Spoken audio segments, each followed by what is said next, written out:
What is the origin of Taraweeh? Some say that it is a bid'ah. And what is a bid'ah? An innovation or a bid'ah is something that is invented in religion that is not part of it, with the intention of worshipping Allah and getting closer to Him. So some say Taraweeh is a bid'ah, and this is not true. The Prophet himself, alayhi salatu wasalam, initiated this sunnah, and the hadith is authentic. The Prophet prayed Taraweeh prayer, leading the companions for 3 or 4 nights. And then he refrained, he stopped. So the companions started calling him out, "O Prophet of Allah, come and pray like you prayed the previous nights. We like it." So the Prophet came out to them and he said, "I have seen what you had done the previous nights. Had I not feared that Allah would obligate this prayer upon you, I would have continued." So listen to the Prophet's justification, alayhi salatu wasalam. It's a good thing. I love it. I know you love it.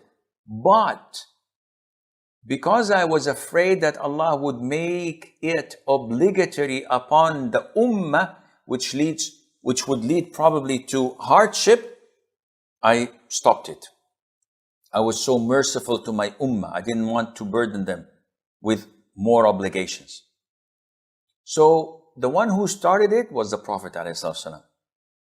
After he died, what he had feared does not exist anymore.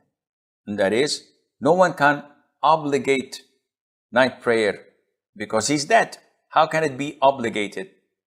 That is why when Umar ibn al-Khattab, may Allah be pleased with him, in Ramadan went out to the masjid, he saw the Muslims praying in groups.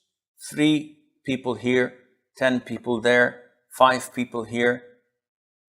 But they were not in congregation, all of them.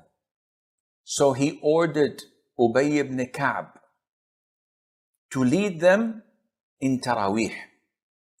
So they all prayed in congregation Taraweeh behind one Imam, rather than being segregated and spread all over the masjid behind many Imams. And when he saw this, he approved it and said that this is something that is good. And he used the word bid'ah. Ni'matul bid'ati hadih. But bid'ah here is not religious, because in religion, the origin is there, which is the Prophet's doing, alayhi salam. Bid'ah here is the linguistic terminology, which is something new. And because they were praying in groups, different groups, what he had done is something new, which is nice, described as bid'ah, but it is not a religious bid'ah that is bad in Islam. Again, because the one who did it was the Prophet ﷺ. So he revived his sunnah sallallahu alayhi wa sallam.